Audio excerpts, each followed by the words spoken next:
Welcome back. I'm Peter St. Onge. This is a weekly roundup of my daily videos on the economy and freedom, where I cut through the BS and lay out what the gaslighting clowns pulled out of their hats this week and what is coming next.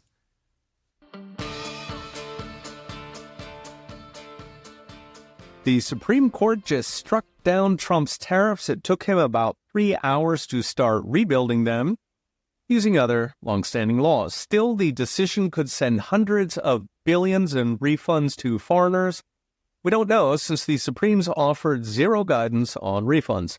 So last week, the Supreme Court ruled Trump cannot impose tariffs under the law he had been using called IEEPA. Before they pop the bubbly and champagne, there are 4 other laws Trump can use to replace them, which he immediately started doing. Now, the decision was 6-3, including the 3 liberals because they hate Trump, along with Rhino Roberts and Trump appointees Gorsuch and Amy Coney Barrett. The final 3, Thomas Alito and Kavanaugh, all supported Trump. The background is Trump's been using a 1977 law called the International Emergency Economic Powers Act, IEEPA.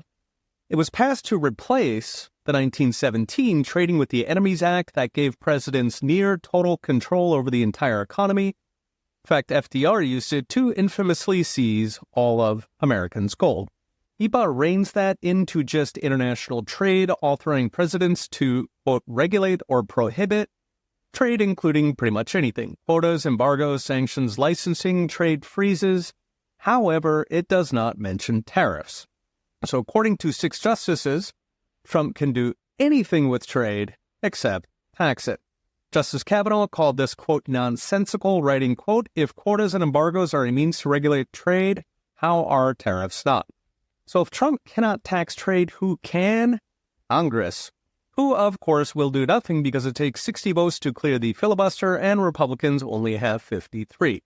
The key here is Trump's got 4 other laws he can use. These are called by their sections. So there's Section 301, which allows tariffs for unfair trade practices. There's 122 for trade imbalances, 232 for national security, and 338 from the famous Smoot-Hawley law, which can impose tariffs for simply discriminating against U.S. commerce.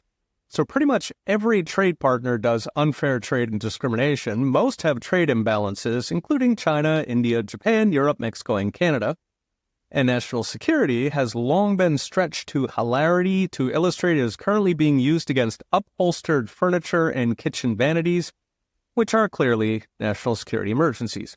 These laws are all long-standing with nary a peep from the Supremes. Moreover, the Supremes just affirmed that Trump can hobble trade any way he likes, from embargoes on specific countries or specific products to licenses with a fee which looks an awful lot like a tariff. He could say, tell China they can't sell any toys or clothes or anything at all until they stop smuggling fentanyl to LA, selling drones to Russia, or start buying soybeans. So as next, the Supremes did not end tariffs, they just made them more expensive, potentially a lot more expensive, if lower courts order refunds on the $300 billion of tariffs already collected, which all goes straight onto the deficit. It also puts a spotlight on our dysfunctional Congress that sits on its hands, whether it's securing elections, $1.5 trillion of waste and fraud, or using tariffs to remove foreign barriers and reshore industry to America. Fixing that would take filibuster reform, which the rhinos will not touch with a 10-foot pole.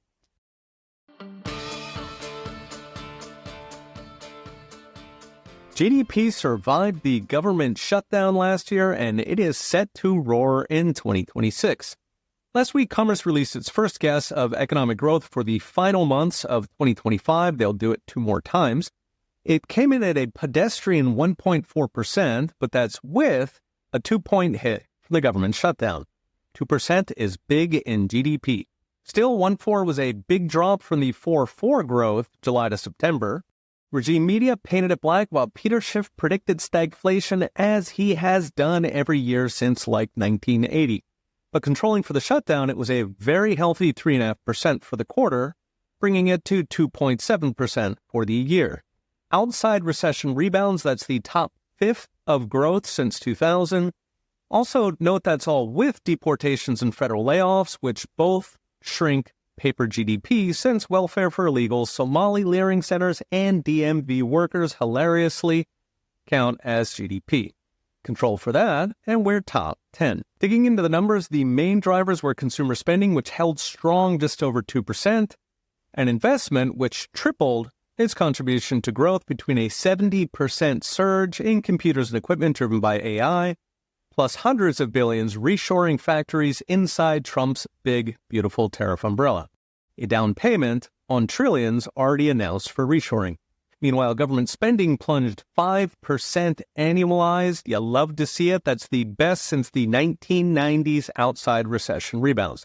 That's night and day from the Biden miracle, where double-digit growth in federal spending was buying the jobs and the growth, to the point in many states all new jobs under Biden were government jobs. In short, growth is strong and we are not buying it with federal waste and fraud.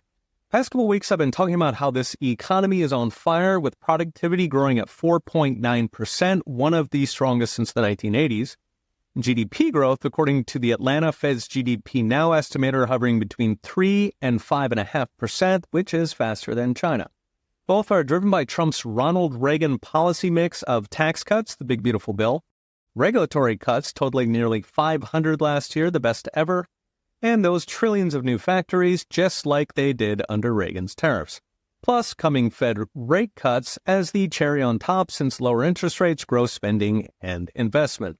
All up against the lower growth in government spending and ongoing deportations that will continue trimming paper GDP, even though they both make us rich. They put dollars back in Americans' pockets.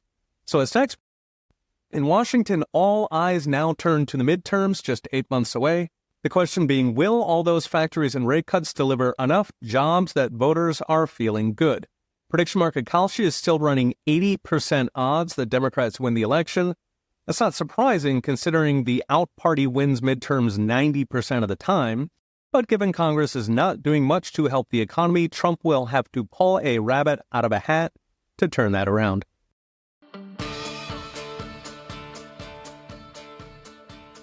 A word from our sponsor. If you own gold, and many of you do, you already understand how it protects your wealth from the insanity coming out of Washington.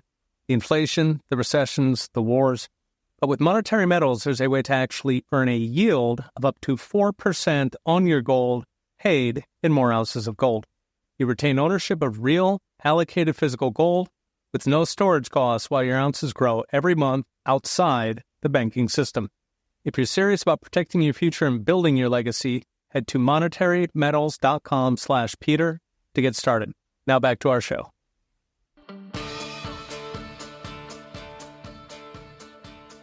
America's trade balance tanked in December after a pair of stellar reads in October and November. Are we going to need bigger tariffs? Last week, Census reported the December trade deficit, the most recent, came in at $70 billion. That's a lot better than Biden's previous December at $97 billion, but 70 is a lot worse than November at 53 and October at just 29. It brings total trade deficit in Trump's first 11 months to $774 billion, which is also a lot better than Biden's last 11 months at $990. It's actually better than it looks, since imports of gold and silver jumped over $100 billion last year. These count as imports, but they're good imports that make you rich. We are drinking everybody else's milkshake. Control for that, and the trade deficit was down by nearly a third, $300 billion, the power of tariffs. Still, what happened to those beautiful numbers in October and November? Part of it was economic growth. The faster you grow, the more you import. We are currently growing gangbusters. Meanwhile, foreigners are growing slow, which reduces how much of our exports they buy. They can't buy as much. Given nearly every trade partner is close to recession, including Europe, Canada, and Japan, that's going to leave a mark. Even China is growing at just 5%, about half what it used to. Beyond that, October and November got a bevy of one-off adjustments that reversed in December, starting with those gold and silver imports, which plunged in October and November and then rebounded in December. Perhaps you remember the silver squeeze. The same with aircraft deliveries, which previous year made up $140 billion of exports. It's one of America's biggest exports. Those crowded into October and November, but December hit an air pocket on timing. Weather was another boost, with gas exports rising with colder October and November, but December got adjusted out since December is always cold. Finally, the calendar. Last year, companies delayed exports into January for taxes and for 2026 price hikes, while they refilled inventories they had run down in October and November. Put it together, in December is closer to where we are structurally. Tariffs fixed about a third of the trade deficit, not two-thirds like in October. So as next, the Supreme Court just scrambled the board striking down Trump's tariffs. He's rebuilding them using three other laws. They could actually get stricter since the Supremes gave Trump a blank check to block imports, just not to tariff them, under the law he'd been using. Near term, this is driving countries to renege on their trade deals with Trump, including the EU, which, Trump being Trump, he will retaliate. So trade could get a lot messier, but tariffs are not going away, since Trump deeply believes in them for removing foreign barriers and reshoring factories to America, while Congress is not doing much to improve the tax and regulatory environment that would reshore factories without tariffs. Zooming out, Europeans and Chinese might take heart at Democrats and the Supreme Court attacking tariffs to score on Trump. After all, Trump's only got 3 more years in office, but it's worth noting Biden kept nearly all of Trump's first-term tariffs, because tariffs are rapidly popular both among voters who don't mind paying more for Made in America and among the companies who lobby for them. That means higher tariff rates and lower structural deficits are probably the new normal, depending how Trump replaces the tariffs the Supremes just struck down.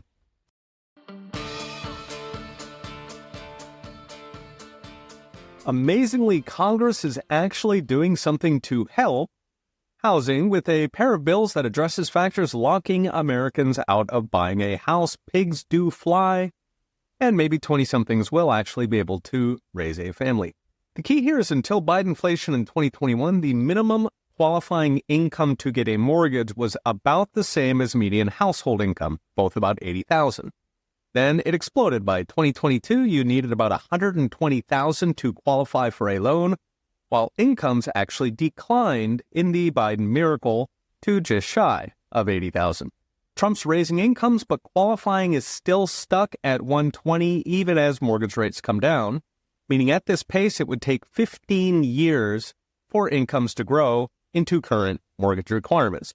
The reason it's stuck is a nationwide housing shortage. Freddie Mac estimated a 4 million home shortage. Deportations have helped, opening up roughly 1 million low-end homes, but it's swimming uphill with a nationwide mortgage lock-in, where COVID-era low rates and high prices put more than half of homeowners in a mortgage below 4%, so they can't afford to sell because new mortgages are closer to 6%. Enter Congress, who bestirred itself to pass slightly different versions of a housing bill, which now goes through so-called reconciliation to pass a single version to Trump's desk. The bill focuses on 3 areas of regulation and a 4th on mortgage access. So first, both bills would force blue states and cities to build more housing by cutting off federal funding and transferring it to places that are actually building. This is to counter local overregulation, rent control, and restrictive permitting that's left 50,000 vacant apartments in New York, and in California, fewer than a dozen homes rebuilt out of 7,000 lost in the Pacific Palisades fire after a full year. Second is streamlining environmental reviews that block permits and delay home building projects on average by 54 months to protect the spotted tits and shrimp that live in puddles, not a joke. Third is cutting red tape on modular homes that are fast and cheap to stand up. In fact, they cost just half a stick-built home, including repealing a bizarre rule that modular homes need permanent chassis so they can be moved around, which almost none of them ever are. Finally, expanded access to small-dollar mortgages, loans under $150,000.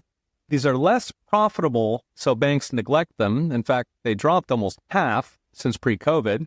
But they're essential for young buyers building a nest egg. An updated Fed study found median household wealth for homeowners about $400,000, but for renters, it's just $10,000.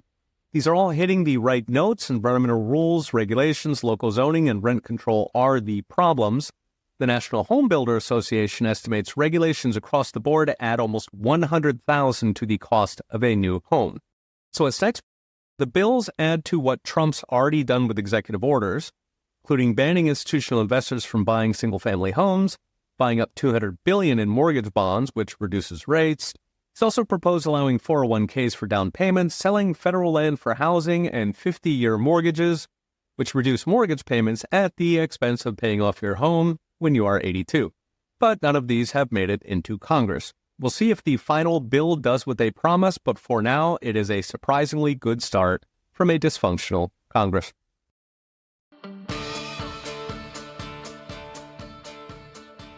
A word from our sponsor. One of the best ways to secure your Bitcoin is with a hardware wallet, a physical device that lets you keep your coins offline without internet connection. One of the most trusted names in hardware wallets is Kite, maker of the famous block clock. Kite devices are made in Canada and they're run by passionate Bitcoiners who've been at this since 2012, back when Bitcoiners were trading in person at swap meets. You can pick up hardware wallets and plenty of other goodies at coinkite.com/ProfSaintAnge. That's coinkite.com/ProfSaintAnge. Okay, back to our show.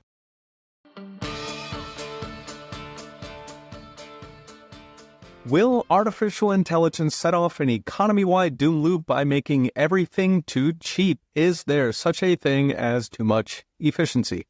Earlier this week, the Dow dropped 800 points worth $1 trillion on a piece of speculative fiction from a small stock analyst called Citrini Research. The report imagined AI would set off a doom loop of what they call ghost GDP, where we make stuff but nobody gets paid for it. Now, economically, this is incoherent. When you make stuff, either workers get paid, shareholders get paid, or it's consumer surplus, better known as rising living standards. But it touched a nerve on Wall Street after weeks of the so-called AI disruption trade, which I predicted would be the theme of 2026 in my newsletter. Subscribe at ProfSaintAnge.com. The key is AI will do interesting things to non-AI business. For most, it helps because AI makes stuff cheap, potentially 20 times cheaper, going by a recent Goldman Sachs use case replacing entry-level bankers. Now, cheap helps profit margins, which make stocks go up. There's also a bunch of companies where AI destroys profits by commoditizing the product. For example, licensed images when any Yahoo can prompt an image, or management consultants, advertising agencies, low-end Indian IT shops that can all be replaced with AI.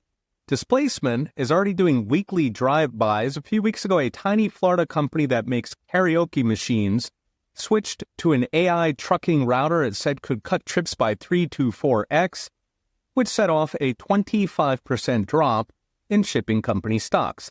Last week, a random blog post showing AI can handle COBOL programming knocked 12% off IBM, which is $30 billion down the drain.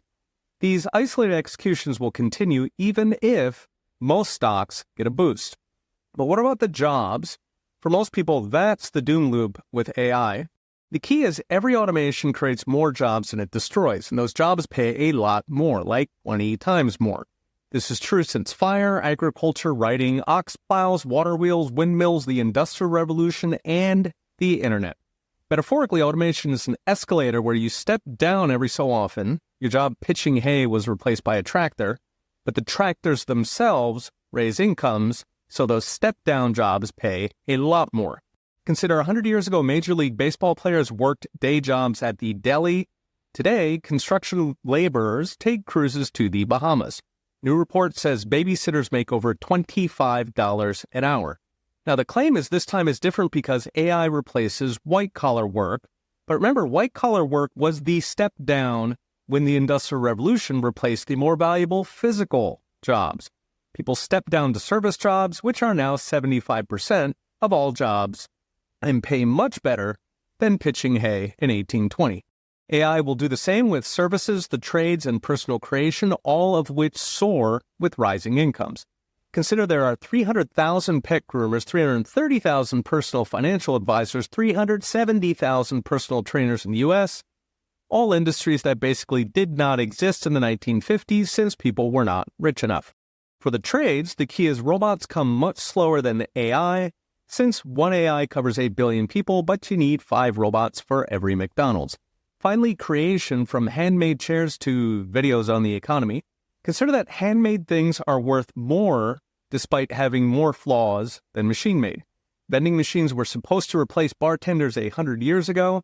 or consider the strong preference people already have for human-created content over AI slop. So what's next? AI will cause real disruption between workers switching careers, which they already do every 10 years, and individual companies becoming commodities. There is a lot of light at the end of the tunnel. When the smoke clears, the money comes from the automation. The jobs come from being human.